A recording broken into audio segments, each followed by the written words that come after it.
Welcome back to that Stay Off My Grass podcast. We got another episode with your boy, Suns fan Randy, man. And we back in the building, dog. We got some breaking news, man. We got some breaking news. We got a new head coach is in the building. We got Frank Vogel.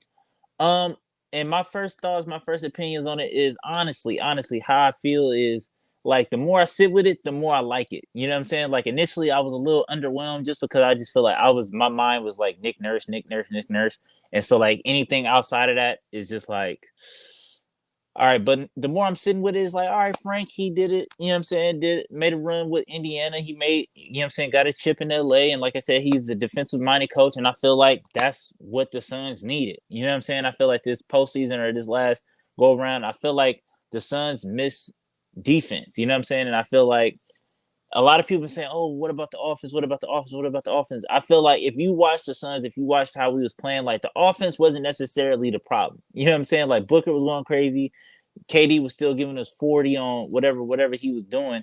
It's just like we couldn't. The depth was an issue. You know what I'm saying? And I feel like the inconsistency with the coaching was an issue. Like, and that goes back to the depth because I feel like we never really committed to a full bench lineup. We never really committed to anybody coming off the bench. Like it was just like popcorn. Like, hey, you haven't played in 6 months. Hey, come on, play the best game of your life. It's game 5, and it's just like, huh? Like what are we doing here? You know what I'm saying? But thinking about it and just having these conversations with people made me really think. Like I feel like Willie Green was really the mastermind behind our defense. You know what I'm saying? Because I feel like the way that they played us when we played them in the first round a couple years ago, and just like how he was doing and how we was playing defense from compared from when he was here and now he's gone, I was like, okay, like that was probably like one of the only guys that Monty actually trusted to take his advice and take heed to what he was saying. You know what I'm saying, in the locker room, because it seemed like I said, when he was there, like we was experimenting, doing all kind of different things. We was one of the best defensive teams in the league when Willie Green was here. And that's the crazy thing about it. That's the whole crazy part about it, is that we actually play defense. And then you take him out of the equation. And then now you got Monty just saying, hey, man, we just need to body up and you just need to be the best one. Like, come on, dog. Like, we need somebody that's going to plug and play, that's going, hey, we're going to try to scheme this up. We're going to double him here and do this and play that. And, you know what I'm saying, sag off him. And that's what I'm saying. That's what we need. That's what we need, somebody that's actually going to sit down and break down and, you know what I'm saying, just break down the game and just find people's tendencies. And you know what I'm saying, because I feel like, to me, to be honest, like to me, like sitting down with this loss or just sitting down how we lost, I was like, there has to be, it's too many smart basketball minds in Book, KD, CP3, Aiton, and all these other people. It's like there's no way that they sat around for as long as Monty was here and never said like, yo, like what are you doing, like as a coach? You know what I'm saying? Like that's something I wish that, I mean, we'll probably never get the real answer to that, but I just want to know, like, I wonder, like, how many background arguments that they have? Like, how many background arguments, how many times did CP3 and Monty butt heads off of just ideas and, like, question each other's IQ on, like, you know what I'm saying, what they see on the floor? Like, because, like I said, I feel like you can't be as smart as CP3. You can't be as smart as Book as KD and just sit down and watch the film and just, in the game plan and just be like, yo, this is going to work. Like, this is the only way we could do this. Like, there's no way. There's no way, bro. There's no way. But not to get on Monty or whatever, but I feel like back to Frank Vogel.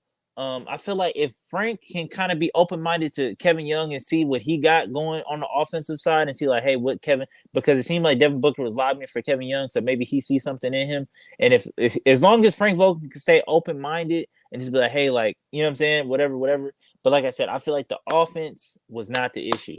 The offense was not the issue. It was, hey, Terrence Ross haven't played in 4 weeks. Hey, throw him out there. Oh, we played TJ Warren 4 times in the last 6 months. Hey, come out here and have your best game. You know what I'm saying? And I feel like it was that trust with the bench. And then, like I said, on top of that, it was the defense of just nobody got a rhythm. Nobody know what they was doing. Nobody knew like the defensive assignments. It was a lot of, we literally, all we did defensively, we switched everything. It was 1v1 switch everything. And I feel like in the playoffs, you're going to get cooked because all they're going to do is search for the mismatch.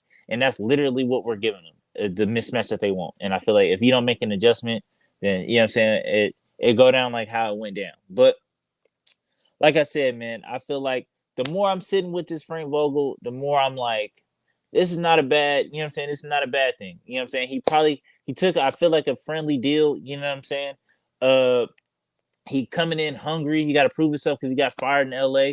We definitely got something to prove. We all hungry. They trying to get a chip. They trying to, you know what I'm saying? So I feel like it's the perfect storm. You know what I'm saying? And I feel like we've seen this movie in the NBA before where somebody set up, you know what I'm saying? We've seen Mark Jackson. We've seen the Dwayne Casey's. We've seen the, you know what I'm saying, Doug Collins and some of these other coaches where it's just like you kind of warmed, you sat in the seat, warmed it up just for somebody else to come sit in and get all the glory. So, like I said, I'm not saying that history might repeat itself, but I'm just saying we've seen this before. But till next time, man, don't be too sad on it. Don't be too sad. Don't be too mad. You know what I'm saying? Because like I was like you, I was like Nick Nurse, Nick Nurse, Nick Nurse. But it's all good, man. It's all good. But until next time, peace.